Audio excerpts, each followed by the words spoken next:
ನಮಸ್ಕಾರ. 15 ವರ್ಷಗಳ ಹಿಂದೆ ಒಬ್ಬ ರಿಯಲ್ ಸ್ಟಾರ್ ಹುಟ್ಟಿಗೆ ಕಾರಣವಾದ ಸಿನಿಮಾ ಅದು. ಕನ್ನಡ ಚಿತ್ರರಂಗದ ದಿಕ್ಕನ್ನೇ ಬದಲಿಸಿದ ಆ ಚಿತ್ರ ಅವತ್ತಿಗೆ ಒಂದು ದೊಡ್ಡ ಕ್ರಾಂತಿಯನ್ನೇ ಹುಟ್ಟುಹಾಕಿತ್ತು. ತೆರೆಗೆ ಬಂದ ನಂತರ ಆ ಚಿತ್ರ ಮಾಡಿದ್ದೆಲ್ಲ ದಾಖಲೆಗಳು. ಆದರೆ ತೆರೆ ಹಿಂದಿನ ಸತ್ಯಗಳು ಮಾತ್ರ ಈವರೆಗೂ ಯಾರಿಗೂ ಗೊತ್ತಿಲ್ಲ. ನಿಮಗೆ ಗೊತ್ತಾಗಿರ್ಬೋದು ಇದು ಯಾವ ಸಿನಿಮಾ ಅಂತ. ಎಸ್, ನಾವು ಹೇಳ್ತಿರೋ ಸ್ಟೋರಿ ಇದು ರೀಲ್ ಹಿಂದಿನ ರಿಯಲ್ ಸ್ಟೋರಿ.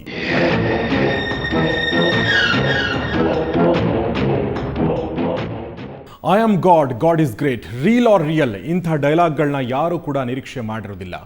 ಆದರೆ ಚಿತ್ರಮಂದಿರದ ಒಳಗೆ ಹೋದ ಪಡ್ಡೆಗಳಿಗೆ ಇಂತಹ ರಾಶಿ ಡೈಲಾಗ್ಗಳು ಹುಚ್ಚೆದ್ದು ಕುಣಿಯುವಂತೆ ಮಾಡಿದವು. ಥಿಯೇಟರ್ನಿಂದ ಹೊರಗೆ ಬಂದ ಪ್ರೇಕ್ಷಕರು ಯಾವನಪ್ಪ ಇವನು ಹುಚ್ಚ, ಇಂಥ ಸಿನಿಮಾ ಮಾಡಿದಾನೆ ಅಂತ ತಲೆ ಕೆರೆಕೊಳ್ತಾ ಇದ್ರು. ಪ್ರೇಕ್ಷಕರ ತಲೆಗೆ ಆ ಪರಿಹುಳ ಬಿಟ್ಟಿದ್ದ ಉಪ್ಪಿ ಅದಕ್ಕಾಗಿ ತೆರೆ ಹಿಂದೆ ಮಾಡಿದ್ದ ಕಸರತ್ತುಗಳು ಒಂದೆರಡಲ್ಲ. ಪಾಪ ಹುಡುಗಿ ಚಾಂದಿನಿ ನೆನೆಸ್ಕೊಬೇಕು. ಪಾಪ ಅವ್ರು ಬೇರೆ ಇದೇನೋ ಒಂದೇನೋ ಸ್ಯಾಟಿನ್ ಥರ ಯಾವುದೋ ಒಂದು ಡ್ರೆಸ್ ಹಾಕಿದ್ರು ಅವರು. ಕಟ್ಟು ಬೇರೆ ಕೈಗೆ ಕಾಲೆಲ್ಲ ಕಟ್ಟಾಕ್ಬಿಟ್ಟು ಆ ಕ್ಲೈಮ್ಯಾಕ್ಸ್ ಅದು ಸುತ್ತ ಬೆಂಕಿ ಹಾಕ್ಬಿಟ್ಟು ಆ ಹುಡುಗಿನ ಕಟ್ಟಾಕಿರೋದು. ಫ್ರೇಮಲ್ಲಿ ಇಲ್ಲಿವರೆಗೂ ಏನೋ ಫ್ಲೇಮ್ ಇದ್ದ ಅಂದರೆ ಅವ್ನಿಗೆ ಫ್ರೇಮಲ್ಲಿ ಬರಲ್ಲ, ವೇಸ್ಟು. ಅವ್ನಿಗೆ ಇಲ್ಲಿವರೆಗೂ ಬರಬೇಕು ಕ್ಯಾಮ್ರಾ ಇಟ್ಟಾಗ, ಅಲ್ಲಿವರೆಗೂ ಬರಬೇಕು. ನಮಗೆ ಕೂತ್ಕೊಳ್ಳೋಕ್ಕಾಗ್ತಿರಲಿಲ್ಲ, ಸುಡೋದು. ಆ ಬೆಂಕಿ ಹಾಕಿ ಇಮಿಡಿಯೇಟ್ ಡೈಲಾಗ್ ಹೇಳ್ಬಿಟ್ಟು ಎದ್ದು ಓಡಾಡ್ಬಿಡೋದು.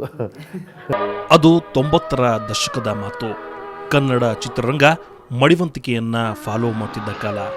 ಸಿನಿಮಾ ಅಂದರೆ ಹೀಗೆ ಇರಬೇಕು ಎಂಬ ನಿಯಮ ಇಲ್ಲದೆ ಇದ್ರೂ ಚಿತ್ರರಂಗಕ್ಕೊಂದು ಚೌಕಟ್ಟಿತ್ತು. ಆದರೆ ಅಂತಹ ಫ್ರೇಮನ್ನು ಕ್ರಾಸ್ ಮಾಡಿ ಹೊಸ ಟ್ರೆಂಡನ್ನು ಹುಟ್ಟು ಹಾಕಿದವರು ಉಪೇಂದ್ರ. ಒಬ್ಬ ನಿರ್ದೇಶಕನಾಗಿ ಗುರುತಿಸಿಕೊಂಡಿದ್ದ ಉಪ್ಪಿ ನಾಯಕರಾಗಿ ರಿಯಲ್ ಸ್ಟಾರ್ ಪಟ್ಟ ಅಲಂಕರಿಸಿದ್ದು ಕೂಡ ಆಗಲೇ. ಹಾಗೆ ಚಿತ್ರರಂಗಕ್ಕೆ ಒಂದು ಹೊಸ ಆಯಾಮ ಕೊಟ್ಟ ಸಿನಿಮಾನೇ ಉಪೇಂದ್ರ. ಆಗ ಒಬ್ಬ ನಿರ್ದೇಶಕರಾಗಿ ಯಶಸ್ವಿಯಾಗಿದ್ರು. ಅಷ್ಟರಲ್ಲಾಗಲೇ ಅನೇಕ ವಿಭಿನ್ನ ಚಿತ್ರಗಳನ್ನು ನಿರ್ದೇಶನ ಮಾಡಿ ಡಿಫ್ರೆಂಟ್ ನಿರ್ದೇಶಕ ಅಂತಲೂ ಗುರುತಿಸಿಕೊಂಡಿದ್ರು. ಅದರ ಜೊತೆಗೆ ಓಂನಂತಹ ಒಂದು ಅದ್ಭುತ ಸಿನಿಮಾವನ್ನ ಕನ್ನಡಿಗರಿಗೆ ಕೊಟ್ಟ ಖ್ಯಾತಿಯೂ ಅವರದಾಗಿತ್ತು. ಇಷ್ಟೆಲ್ಲ ಆದರೂ ಈ ಚಿತ್ರವನ್ನ ಮಾಡೋದು ಉಪ್ಪಿಗೆ ಒಂದು ದೊಡ್ಡ ಸವಾಲಿನ ಪ್ರಶ್ನೆಯಾಗಿತ್ತು.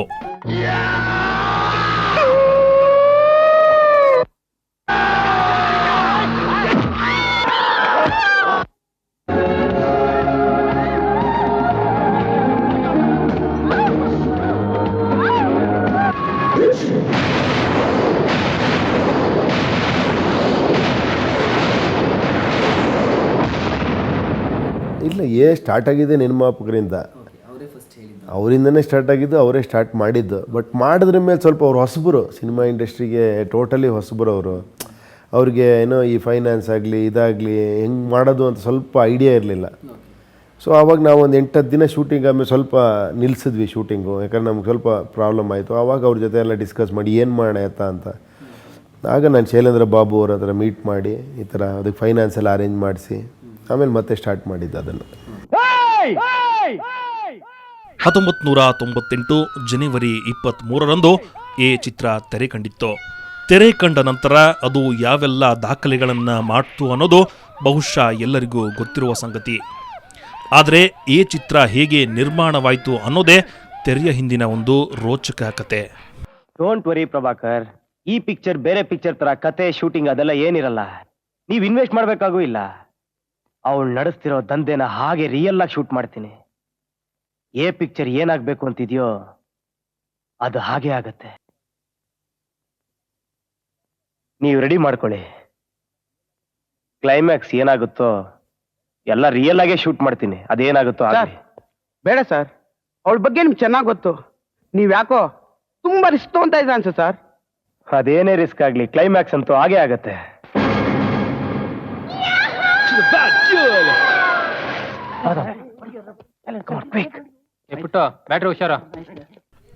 ಉಪ್ಪಿ ಸ್ಟೈಲ್ನ ಸಿನಿಮಾ.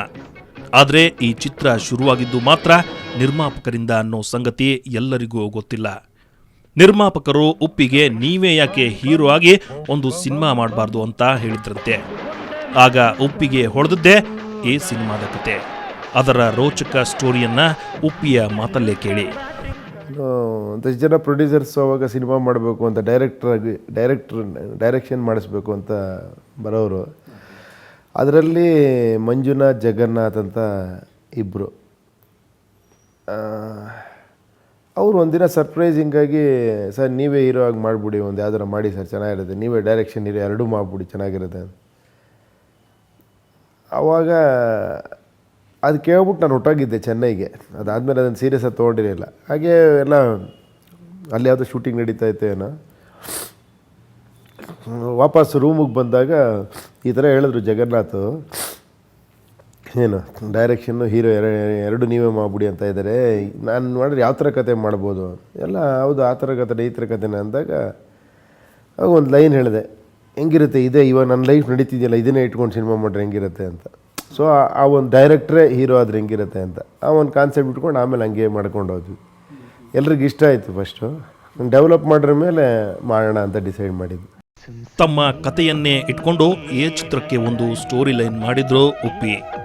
ಕತೆ ರೆಡಿ ಆದ್ಮೇಲೆ ಉಪ್ಪಿಗೆ ಅನ್ಸಿದ್ದು ಚಿತ್ರವನ್ನ ನೋಡಿದ ಜನರಿಗೆ ಸಿನಿಮಾನ ಹೀಗೂ ಮಾಡ್ಬೋದಾ ಅನಿಸ್ಬೇಕು, ಹಾಗೆ ಒಂದು ವಿಚಿತ್ರ ಸಿನಿಮಾ ಕೊಡಬೇಕು ಅನ್ನೋ ಯೋಚನೆ ಬಂದಂತೆ. ಹೀಗಾಗಿ ಪ್ರೇಕ್ಷಕರ ತಲೆಗೆ ಹುಳ ಬಿಡುವ ಯೋಚನೆ ಮಾಡಿದ್ರು ಉಪ್ಪಿ. ಇಡೀ ಚಿತ್ರವನ್ನ ರಿವರ್ಸ್ ಸ್ಕ್ರೀನ್ ಪ್ಲೇನಲ್ಲೇ ಚಿತ್ರೀಕರಿಸುವ ಹೊಸ ಸಾಹಸಕ್ಕೆ ಕೈ ಹಾಕಿದ್ರು.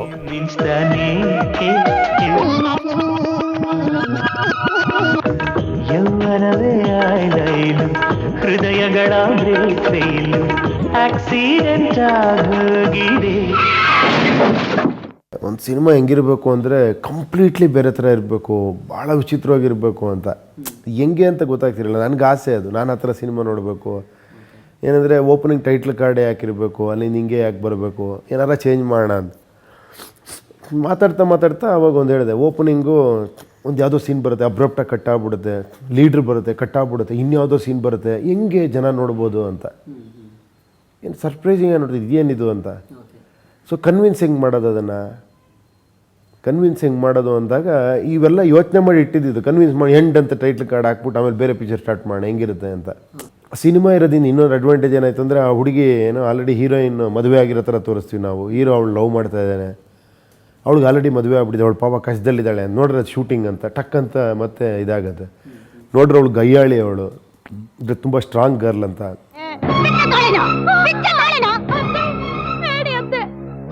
ಸಾಕ್ಷಿಯಾಗಿ ಕಟ್ಟಿರೋ ಈ ತಾಳಿನ ಮಾತ್ರ ದಯವಿಟ್ಟು ಕೇಳಬೇಡಿ ಅಂತ.